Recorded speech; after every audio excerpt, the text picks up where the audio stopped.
Y'all know it's going to be one of those videos when I've got the readers on to start.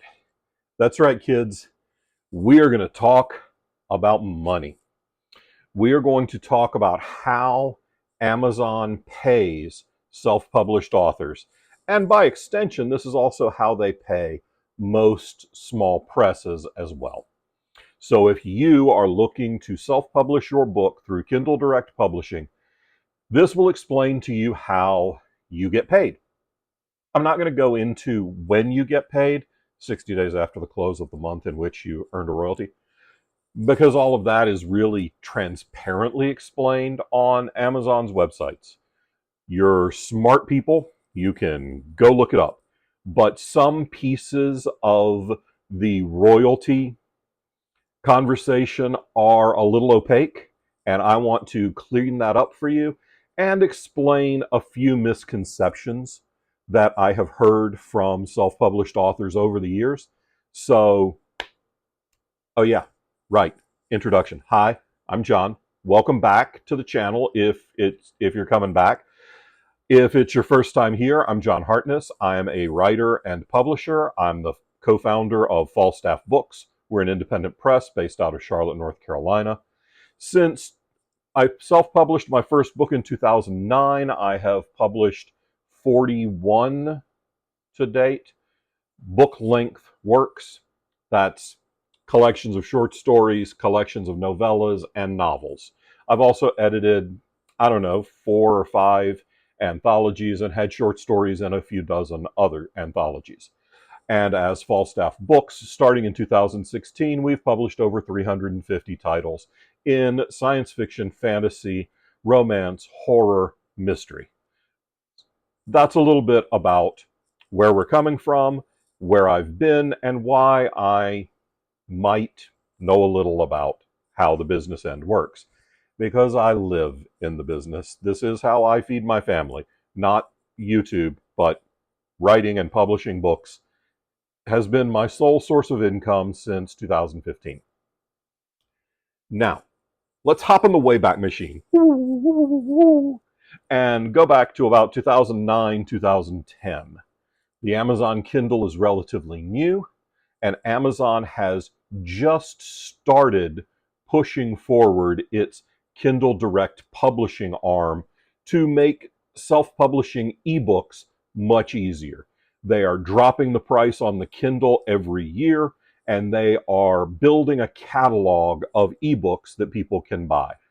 Well, that means a lot of self-published authors are producing their work and selling it on Amazon. Amazon decided about this time, I don't remember the actual date, I don't know the actual date, but it was recent when I jumped onto a forum called Kindle Boards, which is now K-Boards, back in 2008, 2009. Amazon decided that the sweet spot for an ebook purchase was between $2.99 and $9.99. Amazon is one of the best companies in the world at researching a market and figuring out what people want to spend on a thing. And at the time, their thing was primarily books. Now it's everything, but that's neither here nor there. So Amazon's muckety mucks said, how do we get these self-published authors to sell their books between $2.99 and $9.99 so they sell more books and we get more money? Because Amazon takes a cut of every ebook that is sold. Well, said Muckety Muck number 2, well, we could pay them more money if they price their books according to our metrics. Muckety Muck 1 says, hey, that's really smart, Muckety 2. Let's do that. And they did. Amazon rolled out a pricing structure for their Kindle Direct publishing system that we still live under today. If you price your book at 99 cents to $2.98, you get paid a 35% royalty. And I take a little bit of exception to calling it a royalty, although it does meet the IRS standards for calling it a royalty, but really they are the distributor and they're paying you for the goods you're creating. but we'll just use the term royalty for now and let my pedantic BS rest aside. Um, you cannot sell your book on Amazon for less than 99 cents. They, at some point, apparently decided that giving your book away devalues ebooks overall. They've come out with programs since then that allow you to give your book away for limited times, and there are other ways that you can fidget with that, but that's not for this video. So, you can set your price between 99 cents and $2.98, and you can get a 35% royalty. That means that if you set your price at 99 cents, you're going to get 35 cents, roughly. There's a tiny delivery fee for most ebooks, which is, I don't know what it's for, but it's a way they say it's servers and blah blah blippity blue, and they calculate the fee based on the size of your ebook. It's minuscule, and we're going to use round numbers because writer math. If you sell your book for $1, you get 35 cents. If you put your book in their pricing sweet spot, $2.99 to $9.99, your royalty doubles. You get then 70% of the retail purchase price minus the delivery fee. So for a $1 ebook, you get 35 cents. For a $3 ebook, you get $2.06 or 7 cents. That's a big damn jump. That's like 7x almost. So you're tripling the cost to the consumer, and you're septupling the money that goes into your pocket. Obviously, the inclination is to price your books at $2.99 to $9.99. And the higher your retail price is, the more money that goes in your pocket. If you sell an ebook for $9.99, you get roughly $7. That's a pretty good deal by any metric. If you price your book at $10.01, your royalty share gets cut in half again. You're back to 35 cents. What this means is that if you sell your book for $9.99 and you sell another book for $19.99, you make the same money on those two books within a few pennies. Amazon really pushes small presses, small independent publishers, and self-published authors to keep their stuff in that $2.99 to $9.99 range. And that means that if you are going to price your stuff at a more expensive price, that means that if you are going to set your books at a higher price point, you got to sell it somewhere else. You're probably going to have to sell it direct. I like to sell ebook bundles. Right now, you can get the entire Quincy Harker Demon Hunter series, which as of this recording is 9 books and a couple of short collections, for $45. $5 a book for 9 books, pretty good deal, right? I can't sell that on Amazon unless I want to take a 35% royalty. So I sell that only on our Shopify. This is one of the reasons that we aren't in the Kindle Select, KDP Select, Kindle Unlimited program. Because those programs require you to be exclusive to Amazon, and you only can play by their rules. So, when you sell an ebook on Amazon for $2.99, you get 70%. Sell it for $9.99, 70%. $10, 35%. $2, 35%. Here's a misconception that I have seen self-published authors put forth into the world over the years. Traditional publishers are stupid. They're selling their ebooks for $14.99 and they're only getting 35% royalties. If you think that Hachette and Penguin Random House and Macmillan and the other big publishers are playing by the same rules that you are, you're an idiot.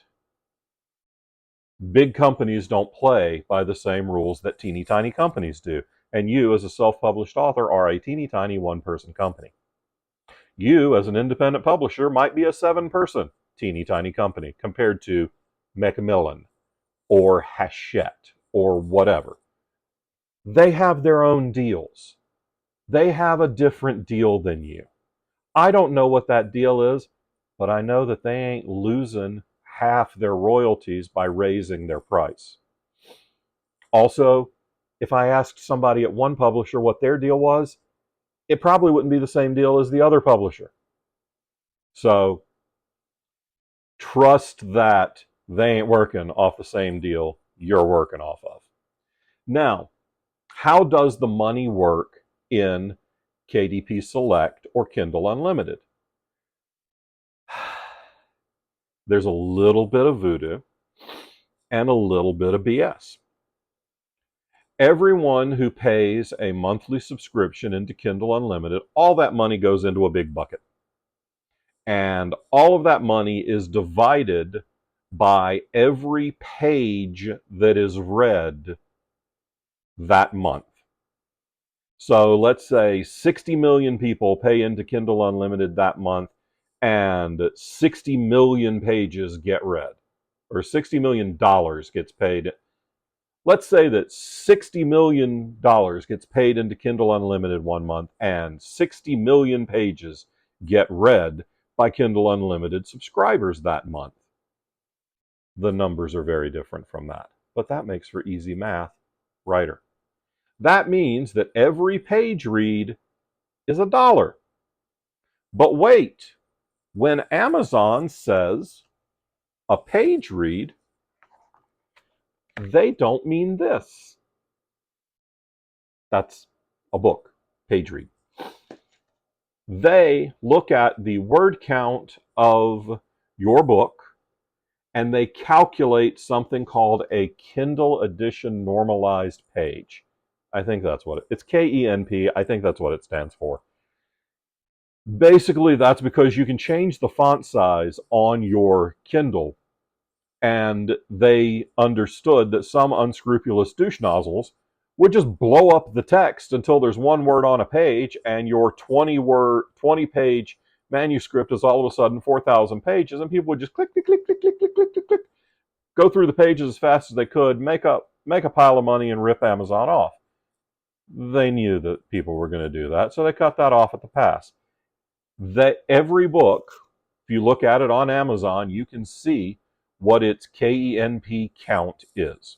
And you can see what the print page count is, and they're not the same. By the way, this is my epic fantasy, Unforgiven. It's a lot of fun. You should check it out. Yeah, shameless plug is shameless, yeah. So, why is that bad? Well, it's bad because you're not getting paid $1 a page. You're not getting paid a penny a page. You're not getting paid half a penny a page. When the current payment structure for Kindle Unlimited books was created, it was roughly half a penny a page.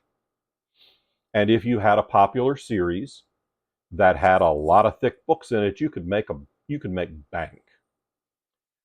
That has steadily been dropping over the years to where it's now closer to 4/10 of a cent per page. And a lot of times what I have found is that a $2.99 ebook, which will make you $2.06 or 7 cents whenever it's sold, is making you less than $1 off of your Kindle Unlimited reads. So you have to be read twice as many times to make the same money, and frequently you have to be read 3 or 4 times as often. So we have pulled almost all of our titles out of Kindle Unlimited. Also because I don't really like exclusivity agreements, and I want to be able to sell my books on our Shopify site where you can buy ebook bundles. I've got an ebook bundle for the Bubba series too. I think it's only $20 right now. I'm running a special deal. You can get 6 Bubba ebooks and a short story collection for $20. I can't do that on Amazon, and Shopify takes a smaller cut. Amazon takes 30 to 65%. Shopify takes, I don't know, 10 or 12% for payment processing. So that's ebooks. That's how you get paid, and the ups and downs and pluses and minuses for ebooks. What about print books? This is really counterintuitive, so stick with me. Amazon tells you that when you sell a print book on their site, you get a 60% royalty. That's a little disingenuous. What is more accurate is that Amazon takes a 40% distributor cut. What do I mean by that? Okay, let's take a look at an actual book, if I have a copy. Sure, this will work. We're going to pretend this is a paperback. I keep the hardcovers on my shelf because I think hardcovers are prettier. But damnation, in hardcover, in paperback, is a $20 list price paperback, and it runs about 410, 420 pages. This book from Amazon, KDP, Kindle Direct Publishing, costs about $6 to print. So if Amazon says that I get a 60% royalty, and it's a $20 book, well, 60% of $20 is $12, right? Yes, but that's not how it works. What happens is Amazon takes their 40% distributor cut first. So $20 minus 40% is $8. That leaves that $12 that we were talking about. Then you pay to print the book. And this book costs about $6 to print. So this book in paperback makes me about $6. And it makes Amazon about $10 because they print it for $6 and then they sell it for $4, profit-wise. Yes, there are costs involved in printing, but hell, there are costs involved in me buying it and selling it too. So what that means is that if you think you're getting a 60% royalty, you're not. You're not getting 60% of the cover price in your pocket.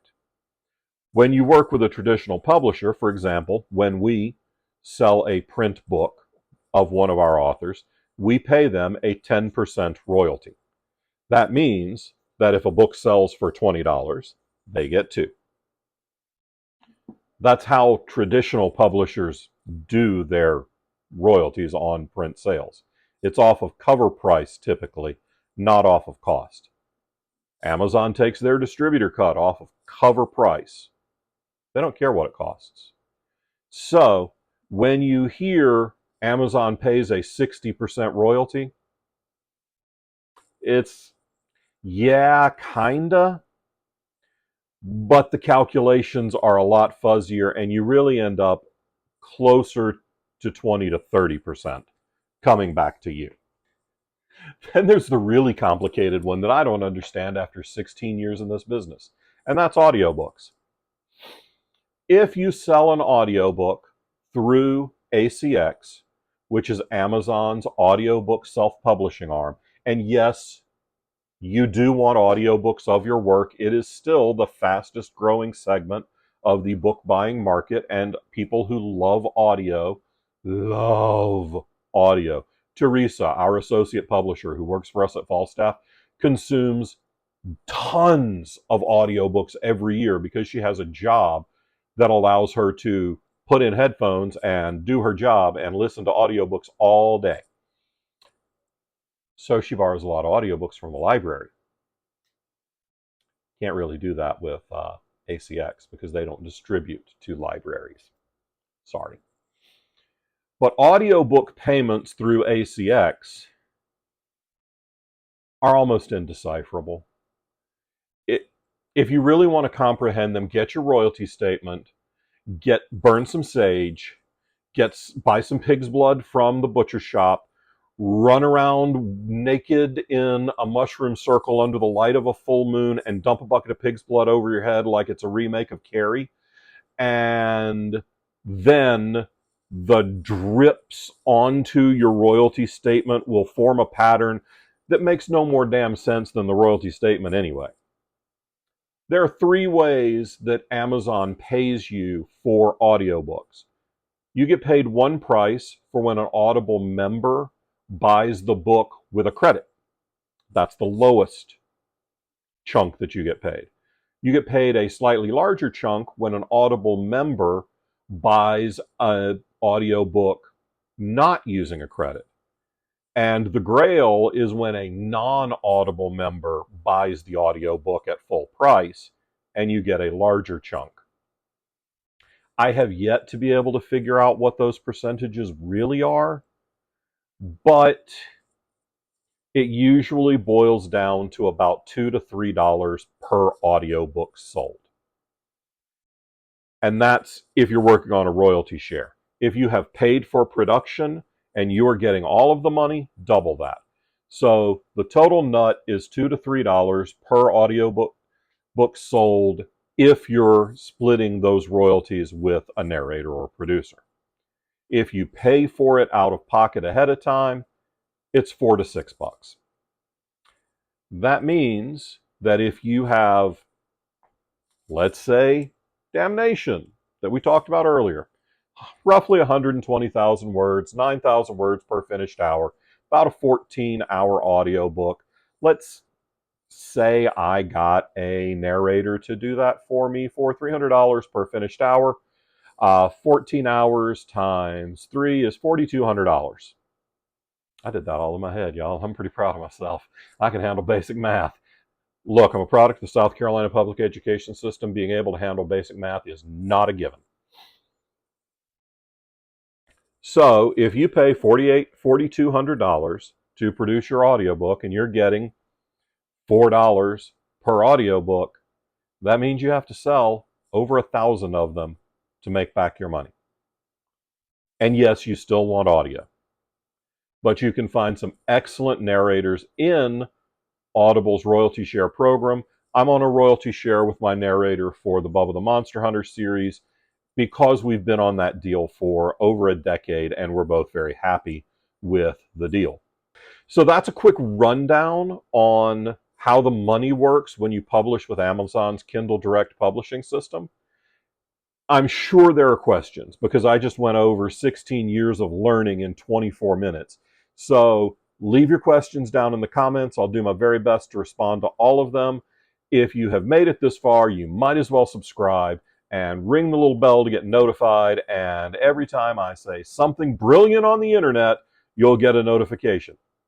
Fortunately for both of us, you'll also get notified every time I say something stupid on the internet because those notifications will come much more frequently than me saying anything brilliant. All right. Till next time. Bye, y'all.